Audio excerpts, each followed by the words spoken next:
You were never supposed to be here. The camp was for the perfect ones. Kids with symmetrical smiles and laughter that didn't sound like crying. You were born different. They said the word deformity when they thought you couldn't hear it, like it was a spell that would keep you from existing. But you heard. You always heard. Your mother said you were special. Her voice was soft and sharp at the same time, like broken glass wrapped in velvet. She told you the world was cruel, and she was right. So you stayed close to her, the only person who didn't flinch when she looked at you. Summer came the way it always came, humid, buzzing, full of reasons to hide. Camp Crystal Lake filled up again. Counselors, laughter, guitars out of tune, hormones pretending to be love. They promised safety and splashed joy across the water, but none of them watched you when you slipped beneath it. They laughed instead. Some joke, a push, a scream that wasn't yours. And the water closed around your head. That's what you remember most. The sound disappearing. Down there, it was quiet, honest, fair. Water doesn't care if you're ugly. It just holds you until you stop fighting. You sank past the sunlight, into the cold where everything is equal. For the first time, you weren't being looked at. You were being forgotten. Your lungs clawed for air, but the lake gave you something better. Silence. A peace so absolute, it felt holy. The last thing you saw was the rippling outline of the camp above you, gold light and human noise shrinking into nothing. You reached up once, not for help, but to see if anyone noticed. No one did. You vanished while the world debated what fun looked like. They said you drowned by accident, but accidents don't leave echoes. The camp shut down after that, though the rumor stuck to its gates like dried blood. They called you the boy in the lake. Some said your body was never found. They were right, because a body is all that dies. The rest just waits. Down below, you learned the rhythm of patience. The water taught you how to hold a grudge without words. Every ripple that touched the shore carried a fragment of your mother's voice, a promise, a warning, maybe a prophecy. She would make them remember. She would make them pay. You didn't know it then, but the lake had already chosen you. The mud pressed against your skin like a baptism. The fish swam past, blind and obedient. Seasons changed above. Camp reopened, burned, reopened again, but the water stayed loyal. It never asked you to forgive, only to endure. The locals told stories about seeing shapes move under the surface. They blamed light, wind, imagination. But it was you, waiting, growing colder, heavier, quieter. You became what the world always said you were, something to fear when the sun goes down. And when the first thunderstorm broke the surface years later, you finally stirred. The water no longer felt like prison, it felt like skin. The world had kept going without you, but guilt has a long memory. Somewhere above, a mother's tears hit the water like sparks finding gasoline. You opened your eyes again. The lake, your cradle and your grave, whispered the same sentence over and over. Not yet.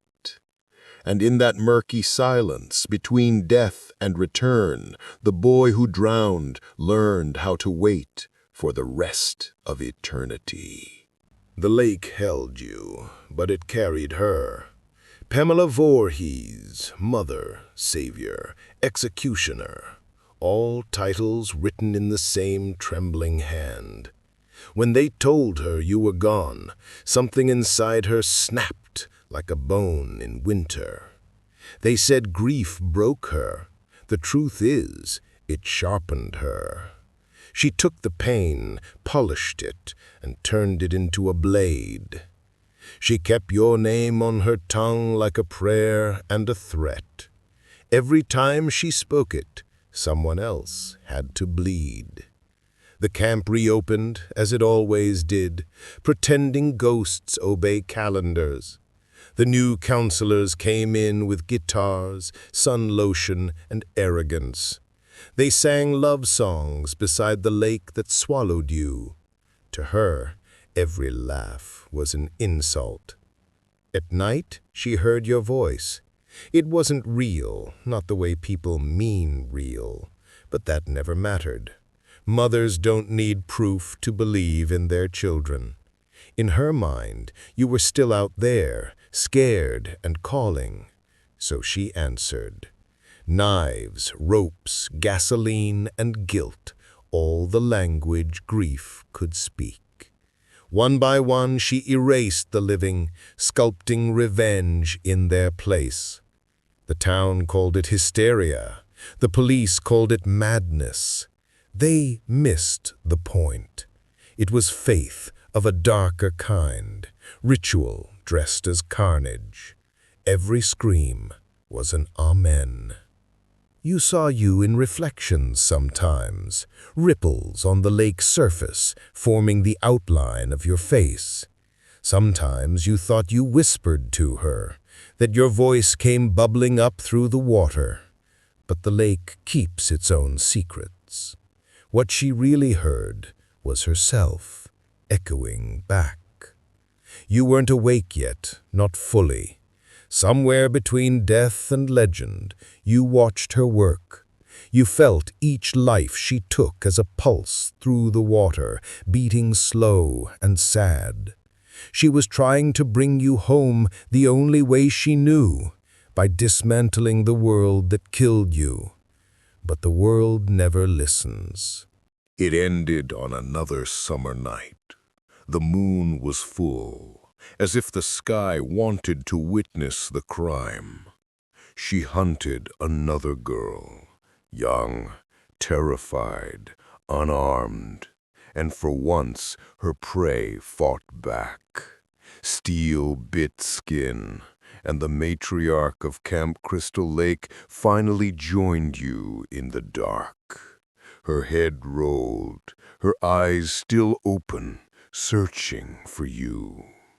You saw it all from beneath the surface, the blood unspooling like red thread, reaching for you, stitching the two of you together again. Death is supposed to end things, but endings don't hold when love turns feral. Her blood seeped into the lake, mixing with yours, and the water began to hum.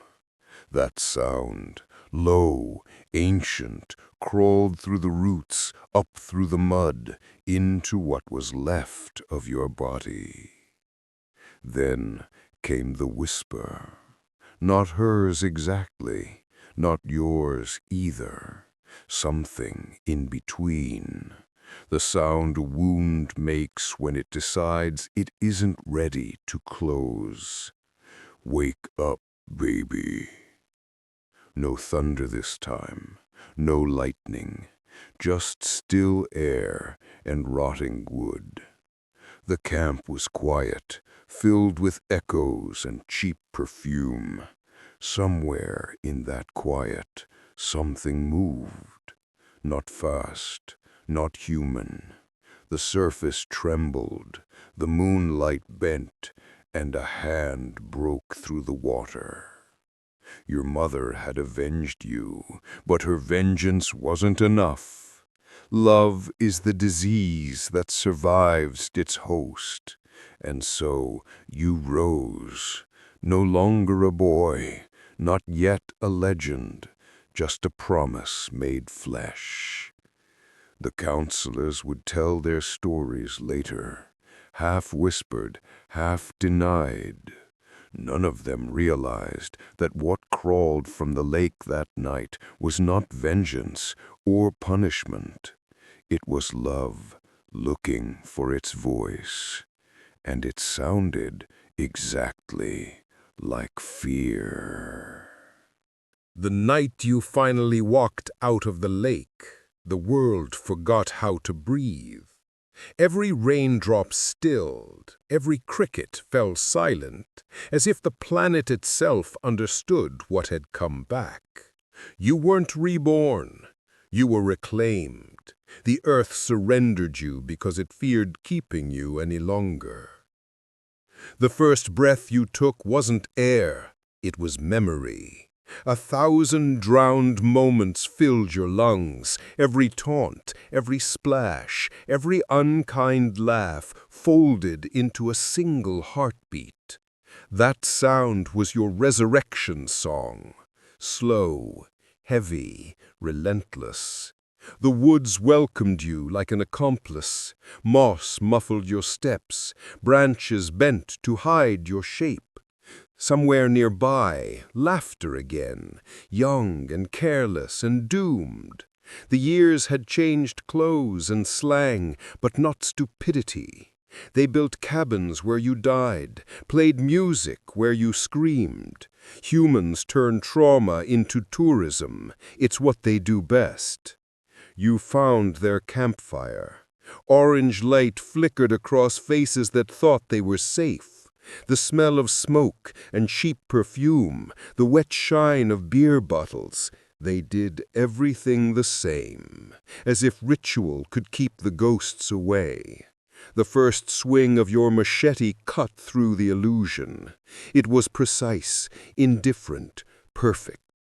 The red spray caught in the firelight like confession ink. That was the moment the mask found you. Discarded in some forgotten corner, half buried under leaves, a hockey mask, plain and cracked. You lifted it with deliberate hands, and for the first time since the drowning, you saw a face that didn't flinch at your reflection. It wasn't yours, but it could be. You put it on, and the world made sense again. From then on, the mask wore you, merciful anonymity, blessed purpose. They called the killings random, but you knew better. Every act was arithmetic, pain for neglect, silence for laughter. You didn't chase, you arrived. They ran, you walked, and every step was measured like a clock counting down to nothing. Fear turned to legend, legend turned to currency. Newspapers printed your silhouette. Tourists came to take pictures beside your crimes. Each headline a shrine, each scream an encore. Loomis had his Myers. Haddonfield had order in its madness. But you were chaos with a postal code. Camp Crystal Lake became geography's warning label. They tried to burn it, curse it, fence it. Still you rose again, storm after storm, decade after decade, buried, electrocuted, impaled, exploded. Death became a bad punchline. Each time they declared you finished, you came back more refined. Practice makes permanence. And somewhere, always, her whisper followed. Make them remember. You never heard it with your ears. It lived in your limbs, guiding every swing, every breath, every step through the blood-wet pine needles. The woods became your cathedral, the lake your altar. Years blurred, victims became statistics, counselors became historians telling stories around new fires. They forgot faces, they remembered fear. That was enough. You had become the pattern people couldn't break, punishment they couldn't outgrow. The truth settled heavy as the mist. Immortality isn't life, it's paperwork that never ends. You weren't the villain anymore, or the victim. You were maintenance, one eternal act keeping balance with a blade. Thunder rolled over the lake. The forest sighed. Somewhere, a new camp director pitched reopening again. Humanity's refusal to learn was your greatest job security. You turned toward the water, mask gleaming under fractured moonlight, and listened to the waves decide who would die next. Because the world always rebuilds the stage, and when the lights come back on, the audience expects their monster. And you, ever professional, never miss a cue. The years have dissolved into the water, blurred like faces in rain. They call you legend now, myth, urban nightmare. But for you, it's still the same cold depth, the same echo of her voice.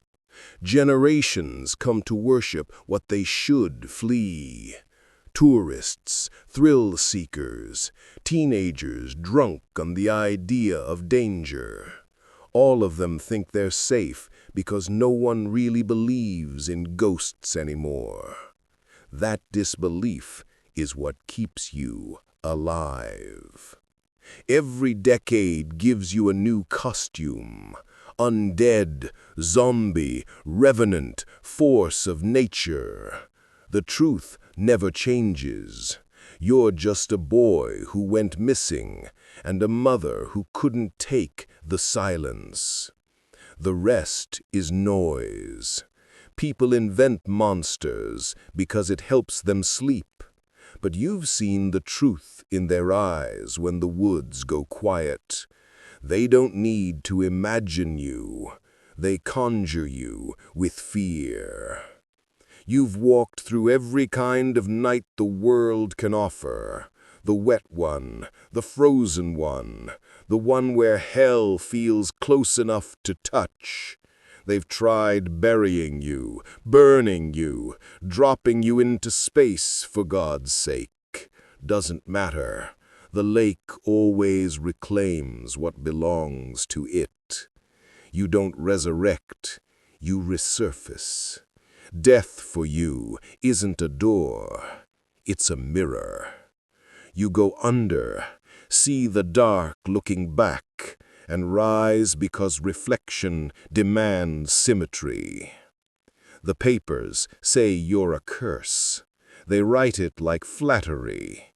Curses have purpose. They keep fools humble. And fools are plentiful.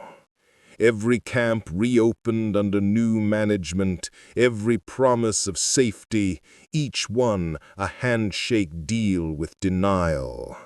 You wait in the trees, patient as mildew, until the first laugh cuts the air.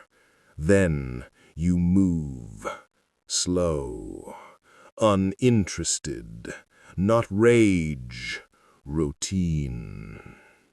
Sometimes, in the static of the rain, you can almost hear her again, the voice that started it all. Not begging now, not scolding, just tired. Maybe she's proud, maybe she's trapped. Maybe you invented her absolution because even monsters crave permission. Her whisper has shifted over the decades. It used to say, "Make them pay." Now it just says, "Rest, son." But you can't. Rest doesn't suit you. The world still sins, and you're still its conscience with a blade. There are nights when the lake is perfectly still, moonlight laid out like glass. You stand at its edge, looking for the surface to break. You expect to see the boy again, the one who drowned, small and scared and waiting for air that will never come. But the water refuses reflection. It shows you shapes, not faces. You think maybe that's mercy. And then dawn again, your least favorite miracle.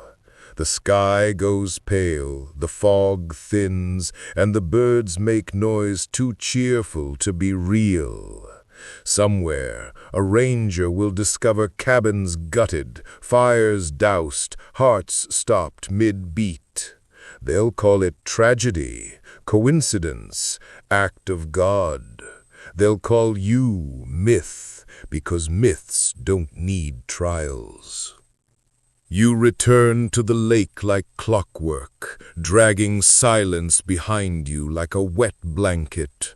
The mud folds over your boots as if welcoming you home. The water rises, takes your knees, your chest, your mask. The world above dims, and the last thing you hear is that old lullaby of bubbles bursting one by one. The same song that started everything. Down here, the noise can't find you. Down here, you're whole.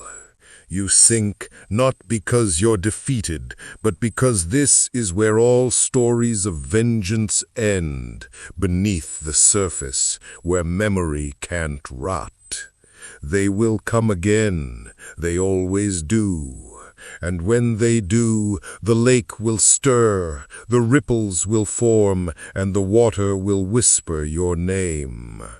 Jason, the boy who drowned, the legend that wouldn't. The surface of the lake lies flat again, pretending nothing ever happened. Mist curls over it like a secret refusing to die.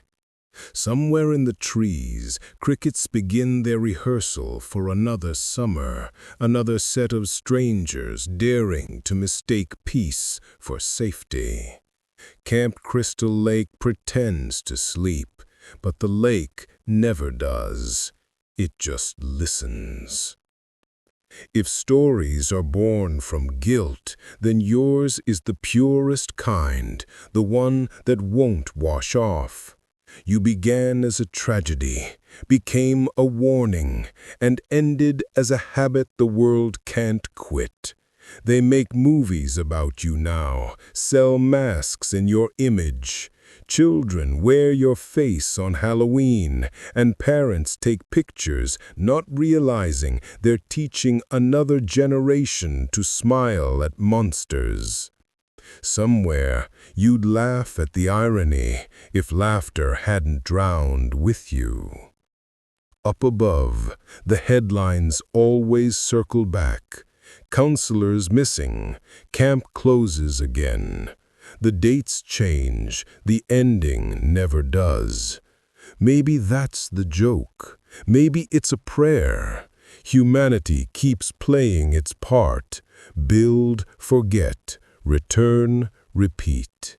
And you, ever patient, wait beneath the surface for your cue.